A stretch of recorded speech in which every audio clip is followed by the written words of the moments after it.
Albemarle County Public Schools in Virginia are going to allow for biological boys to start using girls' bathrooms so long as they identify as girls, of course. According to the exclusive reporting from Rob Schilling, Albemarle County Public School policy ensures that gender expansive students have access to facilities such as restrooms, locker rooms, or changing rooms that align with their gender identity consistently expressed at school. The statement from the county goes on to declare that students cannot be compelled to use facilities that contradict their asserted gender identity. And what about the majority of students, notably biological girls, real girls, who are made to feel uncomfortable with all this gender expansiveness from the county? Well, too bad, because the Masters of Equality at Albemarle County go on to state that, quote, the discomfort some students may feel about sharing facilities with gender expansive peers is not a valid reason to deny access to those peers. So tough luck for the majority. Joining us now is local Albemarle County radio host Rob Schilling. He is the one who broke this story. Rob, you can catch the Rob Schilling Show on WINA as well as shillingshow.com. This is the website where the story was first published. Rob, are most parents in the county on board with this? I mean, I understand that's a blue county. I'm very familiar with it, but I just can't see most moms being okay with their girls going through this. Well, I wouldn't think so either, but the latest school board election here in Albemarle County was featured on a national level, where we had one of the best candidates I've seen. I've been watching this county for 25 years, Meg Scalia Bryce, who ran for school board and was trounced by an LGBT activist candidate countywide, getting less than 40% of the vote. If Meg Bryce can't get elected in this county, it shows we've got real problems. And this whole LGBT issue was at the forefront of the most recent election. So very sadly, it appears that at least some parents, maybe even a majority, are okay with this. I don't get it. Were the parents consulted at all? Was there like a school board meeting or any kind of public forum in which parents could express concern before this policy was enacted? Oh, this is so interesting. So I have what I call deputy community watchdogs who are embedded in various areas here in Albemarle County. I've got a lot of really good connections who I always keep private and secret. But this was actually coming from a teacher training program, mandatory teacher training. This has not been introduced to the public by Albemarle County. So my deputy community watchdog obtained some screenshots and got them to me. So this hasn't even been talked about.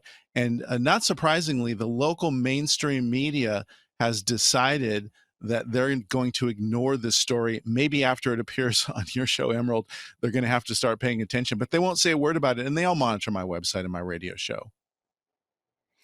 Yeah, I know they do. Look, you're a unicorn in a blue county, and you get all the scoops in the Charlottesville area and for your show on WINA. You also had another scoop that caught our interest recently, and this is that taxpayers are funding a DEI book club in Albemarle County. Yes, this is another crazy thing that they're doing. And they have so much money, you know, that they're just taking in so many tens of millions of dollars of excess tax dollars every single year.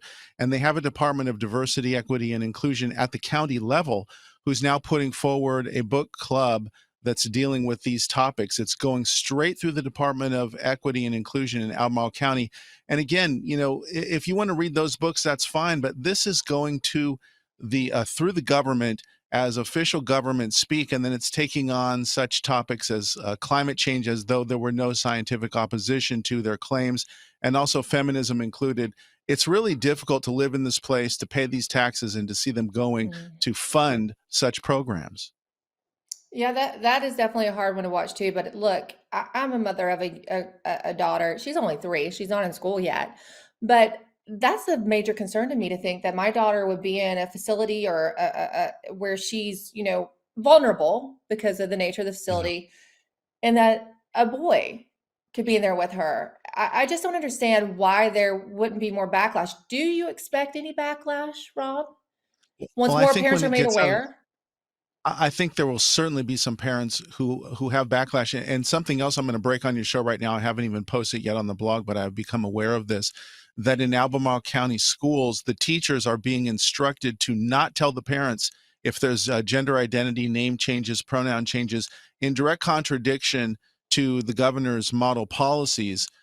This is very disturbing, but I have evidence through similar sources that this has been told to the teachers. You are not to alert parents, and that's exactly contradicting what the governor said. So, if people don't get upset about this, I don't know what they're going to care about, Emerald. What about Governor Youngkin? Is this not something that he needs to weigh in on? Okay, so now you've got me going here, because I have alerted the governor's office to this story specifically, but to other stories like the fact that Charlottesville schools and Albemarle County schools have both said they're not going to go along with his mandate for the model policies. And I asked them, what's the time frame on this? And I never heard anything. And I know them. The governor's been a guest on my program before, but the spokespeople just ignore me. And a couple days ago, I brought this story to their attention. I heard nothing but crickets from Governor Youngkin's office. Color me disappointed at best.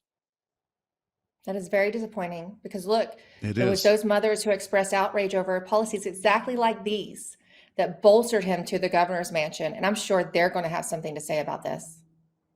Well, I sure hope they do. I hope people speak up. It's really unfortunate when politicians get elected and then decide that they've served their purpose in getting elected, and then they let the difficult subjects fall by the wayside, which is what I see happening here. At the very least, I could be considered friendly media toward the governor on some of his policies. They should at least acknowledge the receipt, and they didn't even do that.